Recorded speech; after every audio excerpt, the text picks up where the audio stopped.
The good life, full of fun, seems to be the Hey guys, ideal. welcome to my kitchen. What are we making in my kitchen today? Ho ho! Look at that puppies right there, right? New York strip steaks, freshly cut about an hour and a half ago, 2 hours ago. And I went to the butcher. Hey butcher! Like totally Brooklyn Bronx, isn't that? I'm not from Brooklyn or the Bronx, okay? But I said to the butcher, hey, I need some steaks, New York strip, about 1.5 inches, 2 inches thick. So that's what he gave me right there. Oh, absolutely gorgeous. Would you like to be in my kitchen today? Probably some of you'd like to be in my dining room, not my kitchen, right? Hey, we got eaters and we got cookers, right? So we certainly need both, no doubt about it. So what I'm gonna make today is a steak cooking Italian with Joe, forget about it style. So we're not gonna just pan sear it, we're gonna coat it, we're gonna sear it, we're gonna bake it, we're gonna pull it out, we're gonna hit it with a little extra something, a phenomenal little tip I wanna share with you.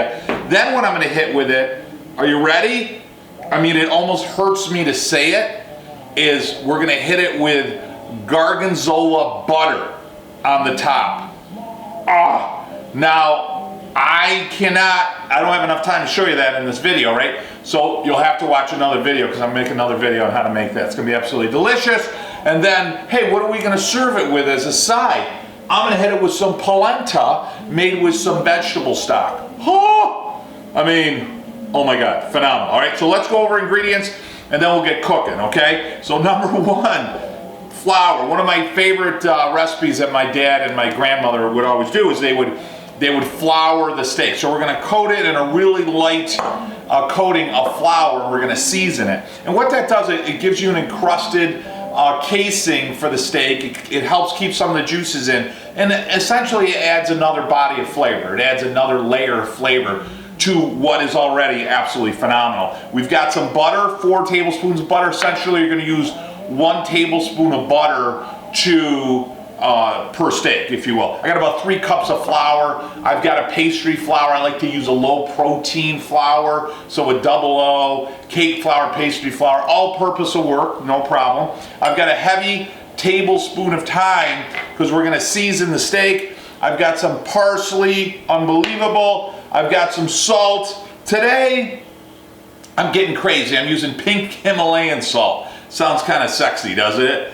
I don't think it is, but in any case, I'll either use a pink Himalayan. I use a lot of the Italian sea salt. Salt is so key. I mean, you get that processed salt, I think you're killing yourself. Get a non-processed sea salt.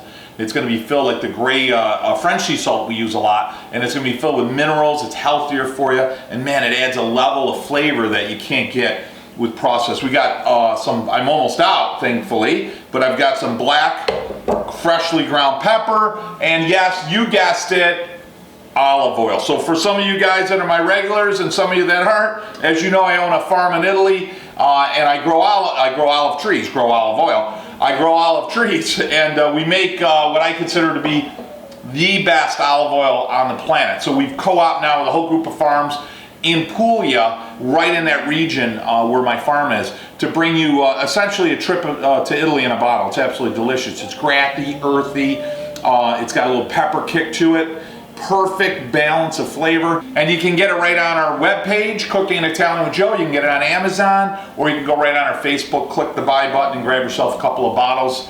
I think that's what you should do. That's what I think, okay?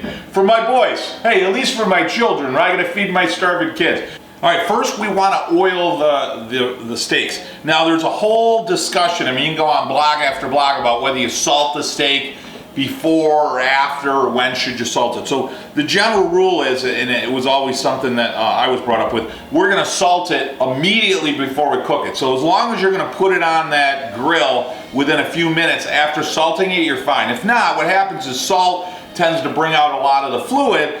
So if you're going to do it that way and salt it, you basically want to salt it and then let it set for a good hour or 2, and then that'll actually reabsorb the moisture. So in this case, we're going to hit it with salt, we're going to hit it with oil, we're going to hit it with pepper, okay? So, and obviously the world's greatest olive oil, all right? Vito and Joe's. Did I already mention that? Did I plug that already? So what I'm going to do is I'm going to drizzle some olive oil. Just give it a few tablespoons across, and I'm going to season them after. So why I like to hit them with the olive oil, one, flour is gonna stick a lot better. 2, everything sticks first, or everything sticks better if you hit it with the olive oil first, okay? Then I'm gonna hit it with salt, okay? And then I'm gonna hit it with some thyme. And then I'm gonna hit it with some pepper. Then we're gonna flip them. I'm sure you figured out the process already. Okay. And then I'm gonna set that off to the side for a little bit. Now I've got about 3 cups of flour, so I'm gonna use about a tablespoon, maybe a touch more of salt, okay? I've got what's left over of my thyme that I initially had, okay? Now I'm gonna use a lot of pepper in here, so I want at least a tablespoon of pepper. And I want to give it a really good stir. I want all of the salt, I want all of that pepper, thyme, everything really well distributed throughout. Now we're going to take the steak, we're going to dredge it, we're going to put it right in our seasoned flour, right? I'm going to put it back on the plate, and then we're going to hit it right in the pan, and we're going to sear it. And then we're going to hit it in the oven. I've got the oven preheated at 400 degrees. Just give it a good coat of that seasoned flour. And now I'm big on giving it a good coat and then getting all the sides, okay? Because everything's coated. So you don't want it thick, okay? You don't want a thick coat of flour, but you want everything evenly dusted, if you will. Pan's hot, I've got olive oil, all right? So Vito and Joe's, if I didn't plug that already, okay? So I got the pan hot and I've got my steaks dusted with seasoned flour, okay? And remember, the steaks want to be about room temp. You want the steaks about room temp before you pop them in. It makes it easier to cook them, number 1. And number 2, it rests the meat, the protein, so the juices and how everything cooks is more evenly, retains that beautiful juice within the meat, okay? And then I'm going to go ahead and just pop them right in. And you're going to hear that sizzle. Hear that? So we're going to do about a 5-minute sear on each side. It's been about 5 minutes. You ready for this? Oh, ho, ho. Look at that. You see that? You just get that extra layer of flavor. You get that extra layer of crisp. You get a deepened flavor on the steak. Oh, the smell of it here is fantastic. So I'm going to shut that off. Now I'm going to pop this in the oven, 400 degrees, okay? Now I like them rare to medium rare, so we're almost there. And there's temperatures, right? You got to like 130, 135 for rare. You get to be like 165, 170 degrees to well done, and the rest of it falls in the middle. And I'll put those degrees for you just to give you a heads up in the description, okay? So I'm going to let that go for about 5 minutes. I'm going to pull that out. Oh, perfection. Okay, we're right out of the oven, right? And my last bit here is I want to put some butter, again, right in the side. And what that's going to do, we're going to put it in, we're going to put it on both sides. It's going to give you just a little bit of a roux, deepen the flavor, give you some richness, absolutely delicious. And you're going to go about, you know, a minute, once this melts, a minute to each side, and we're good to go. I'm just going to turn those around. Oh yeah. All right, so it's been a couple minutes and we want these guys to rest. So what I'm going to do is I'm going to get them out of here, okay? And then I'm going to cover them with some aluminum foil.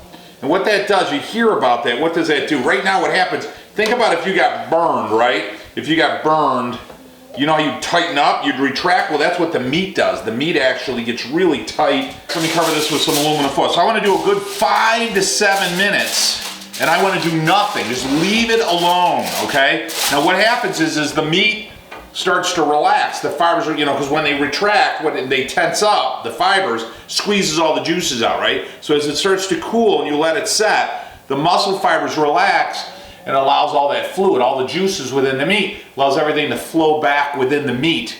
So you'll notice if you ever cut a steak and it's like filled with fluid, you haven't typically let it relax enough. So you want it to relax so all the juice stays in there and not on your plate, okay? So we're gonna let that set 5 or 7 minutes, plate it. I'm thinking of using some Gorgonzola butter with garlic. You'll have to watch the video on that. Unbelievable, right? Bistecchia, how you doing? All right, so I'm gonna grab this third one here because I like it rare. And that one is just perfect. And then I'm going to take some of my Gorgonzola. We got a video we just did, right? So Gorgonzola roasted garlic butter, right? I know, you can't eat like this all the time, I get it. So you're going to put that right on top of the steak. And what that's going to do, that's going to melt because the steak is hot, obviously, okay? So I'm going to hit that. And what I did is I just took some bell mushrooms only because I like mushrooms. So I took some mushrooms and I put them in what was left over in the pan for the steak. So, okay, and I roasted them for, I'd say roasted them, browned them up here, cooked them, okay, for just, you know, 5 minutes or so, and I'm gonna put them right on top of the polenta. What I got going on here, I got polenta, right? How you doing? I've got steak cooked like you've never had it before, absolutely delicious, right, with thyme and butter and flour, right? And then I've got some garlic Gorgonzola butter, right, with roasted garlic. Oh my God, all right? So what I'm gonna do is I'm gonna cut into this. Oh yeah, it's perfect, right? And I don't want a huge piece because I gotta chew it and then talk right after. I'm gonna put a little bit of that butter on there, just a little bit, right? And then some of that polenta, right? That's what I'm saying right there. Grandma'd be mad at me if I didn't have polenta, right? No. Oh, I'm telling you, my mouth is watering.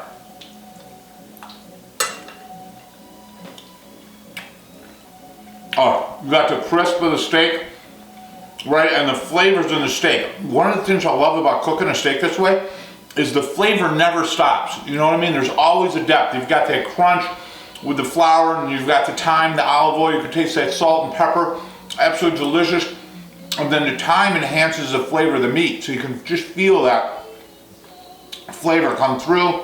And then you got that Gorgonzola, which hits you right in the beginning, you know, with the butter and the roasted garlic. Just a hint of the roasted garlic, so it doesn't overpower it. Oh my God. Oh boy. I got some happy people in this house today, I can tell you that. Wow. Man, that's good. I gotta tell you guys, thanks so much for joining me. Don't forget to grab yourself a bottle of olive oil.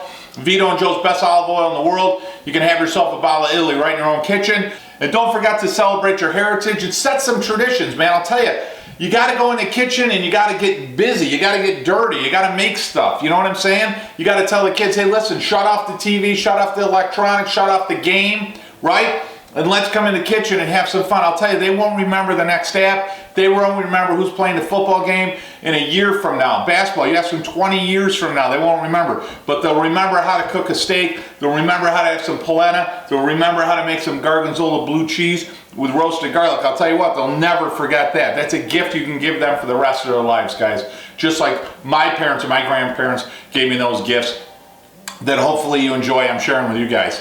Have a great week, guys. Until next week, bon A good appetito. life full of fun seems to be